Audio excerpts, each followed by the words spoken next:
Hi friends, പുതിയൊരു വീഡിയോയിലേക്ക് എല്ലാവർക്കും സ്വാഗതം. അങ്ങനെ അച്യുതൻ ഇങ്ങനെ ആലോചിച്ചുകൊണ്ട് നിൽക്കുന്ന സമയത്ത് അംബിക വന്ന് ചോദിക്കുകയാണ്, ഇന്നലെ ആ വീട്ടിൽ പോയി വന്നപ്പോൾ തുടങ്ങിയിട്ടുള്ളതാണല്ലോ ഈ ആലോചന, എന്താ എനിക്ക് മനസ്സിലാവുന്നുണ്ട്, 22 വർഷം മുമ്പ് തുടങ്ങിയതുള്ളതാണല്ലോ ഈ ഒരു ആലോചനയും ചിന്തയും. അപ്പോൾ അച്യുതൻ ചോദിക്കുന്നുണ്ട്, നീ എപ്പോഴെങ്കിലും ചിന്തിക്കുന്നുണ്ടോ 22 വർഷങ്ങൾക്ക് മുമ്പുള്ള ആ സംഭവം, നമ്മുടെ മോളെ അവളുടെ അച്ഛനും അമ്മയും വന്ന് കൊണ്ടുപോകുന്നു, നീ എപ്പോഴെങ്കിലും ആലോചിക്കുന്നുണ്ടോ ചോദിക്കുമ്പോൾ എനിക്കതിനെക്കുറിച്ചൊന്നും ആലോചിക്കാൻ വയ്യ, ഓർമ്മിക്കാൻ പോലും പറ്റാത്ത കാര്യമെന്ന് പറഞ്ഞിട്ട് അങ്ങോട്ട് പോവുകയാണ് അംബിക. ഈ സമയത്ത് അത് കേട്ടുകൊണ്ട് വരികയാണ് കേട്ടോ ഭൂമി. അപ്പോൾ ഭൂമി വന്ന് ചോദിക്കുന്നുണ്ട്, എന്താ അത്രയും ഓർമ്മിക്കാൻ പറ്റാത്തത്? ഏയ് അതൊന്നുമില്ല, ഒന്നുമില്ലെങ്കിൽ വേണ്ട എന്ന് പറയുകയാണ്. അതിനുശേഷം ഭൂമി അച്ഛനോട് സ്വപ്നം കണ്ടതിനെക്കുറിച്ച് പറയുകയാണ്. അഭിരാമി തൻ്റെ അമ്മയുടെ പിന്നിൽ കൂടെ ഓടുന്നതായിട്ടാണ് ഭൂമി സ്വപ്നം കാണുന്നത്. അപ്പോൾ അതിനെക്കുറിച്ചൊക്കെ പറയുന്നുണ്ട്. അപ്പോൾ പിന്നീട് അച്യുതൻ ആ ഒരു മാല ചോദിക്കണം, എൻ്റെ കൂട്ടുകാരൻ്റെ മോൾക്ക് വേണ്ടിയിട്ട് അതുപോലത്തെ ഒരു മാല ഉണ്ടാക്കണം, അപ്പോൾ അതുകൊണ്ട് മോൾ അതൊന്ന് ഊരിത്തരാൻ പറയുകയാണ്.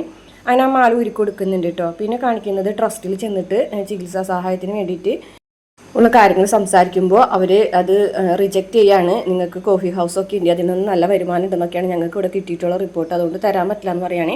പിന്നെ കാണിക്കുന്നത് മുത്തശ്ശി ചോറൊന്നും കഴിക്കാതിരിക്കുന്നത് കാണുമ്പോൾ മാധവന് സംഗീതമൊക്കെ വന്നിട്ട് ഇങ്ങനെ പറയാണ്, ചെറു പ്രായമല്ലേ, പുറത്തൊക്കെ ജീവിച്ചവരല്ലേ, അപ്പോൾ അതുകൊണ്ട് ചിലപ്പോൾ എന്തെങ്കിലും ഒരു അബദ്ധം പറ്റിയതാവും എന്നൊക്കെ പറയുന്നുണ്ട്.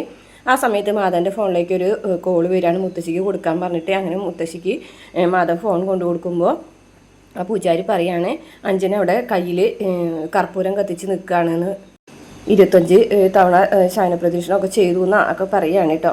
അപ്പോൾ ഭയങ്കര സങ്കടമാവാണ് കേട്ടോ. അയ്യോ, എത്രയും പെട്ടെന്ന് തന്നെ ഞങ്ങൾ അങ്ങോട്ട് വരാമെന്ന് പറഞ്ഞിട്ട് അവരങ്ങോട്ട് പോകുന്നുണ്ട്. പിന്നെ കാണിക്കുന്നത് അഞ്ജന പാർട്ടിക്കാരെ അടുത്തേക്ക് പോവുകയാണ് മുഖ്യമന്ത്രിയുടെ ധനസഹായത്തിന് വേണ്ടിയിട്ട്. അപ്പോൾ പക്ഷേ അവരും അത് റിജക്റ്റ് ചെയ്യാണ് കേട്ടോ. അവർ ഒരുപാട് വഴക്കൊക്കെ അങ്ങോട്ടും ഇങ്ങോട്ടും പറയുന്നുണ്ട്.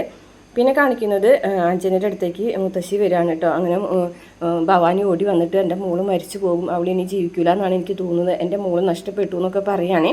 അജയിനെ അവൾക്ക് ഒരുപാട് ഇഷ്ടമാണെന്നൊക്കെ പറയുന്നുണ്ട്. മുത്തശ്ശിനെ വേദനിപ്പിച്ചതിലുള്ള സങ്കടമാണ് അവൾക്കെന്ന് പറയും. അപ്പോൾ അജയ് വേഗം വന്നു കേട്ടോ കയ്യിൽ നിന്ന് കർപ്പൂരം തട്ടി മാറ്റുന്നുണ്ട്. അപ്പോൾ അഞ്ജനാണിടെ കരഞ്ഞുകൊണ്ട് പറയുന്നുണ്ട്, എനിക്ക് മുത്തശ്ശിയെ വേദനിപ്പിച്ചതിൽ സങ്കടമുണ്ട്. ഇന്നലെ വൈകിട്ടാണ് എൻ്റെ ഫ്രണ്ട്സൊക്കെ വന്നത്. ആ ഫ്രണ്ട്സ് വന്ന സമയത്ത് അവർ മുറിയിലേക്ക് ഇരുന്നിട്ടുണ്ടായിരുന്നു. പക്ഷേ മുറിയിൽ വെച്ച് അവർ മദ്യപിക്കുകയാണെന്ന് ഞാൻ അറിഞ്ഞിരുന്നില്ല.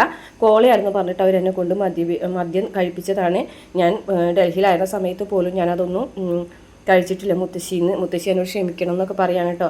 അങ്ങനെ ഭവാനി പറയുന്നുണ്ട്, അജയ് അവൾക്ക് ജീവനാണ്, അവൾക്ക് വേണം തന്നെയാണ് പറയുന്നതെന്ന് പറയുമ്പോൾ ആ തീരുമാനത്തിൽ ഞാൻ മാറ്റമൊന്നും വരുത്തിയിട്ടില്ല എന്ന് പറഞ്ഞാൽ അമ്പലനടയിൽ വെച്ച് തന്നെ അവരെ വിവാഹം ഉറപ്പിക്കുന്ന പോലെ അജയരെയും അഞ്ജനരെയും കൈ പിടിച്ചിട്ട് ഞാൻ ഈ തീരുമാനം ഉറപ്പിക്കുകയാണെന്ന് പറയുകയാണ്. പിന്നെ അവർ പോയി കഴിയുമ്പോൾ അജയാണെന്നുണ്ടെങ്കിൽ തൻ്റെ കാമുകനായിട്ടുള്ള ഒരു കാര്യങ്ങളൊക്കെ ആലോചിക്കുകയാണ്.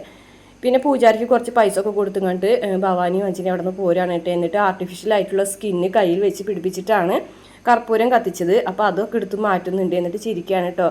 ആ ബുദ്ധിയില്ലാത്ത തളയ്ക്ക് ഇതൊന്നും മനസ്സിലാവില്ല എന്നൊക്കെ പറയുകയാണ്. പിന്നെ കാണിക്കുന്നത് അച്യുതനും ഭൂമിയും കൂടിയിട്ട് ഹോസ്പിറ്റലിലേക്ക് വന്നിരിക്കുകയാണ് കേട്ടോ.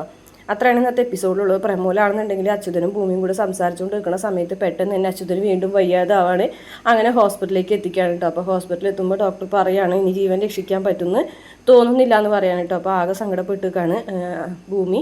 ഇതേ സമയം അച്യുതൻ്റെ ആ ഒരു ഗുണ്ട കാണാൻ കേട്ടോ ഭവാനിയുടെ. അത്രയാണ് പ്രമോ കാണിച്ചിട്ടുള്ളത്.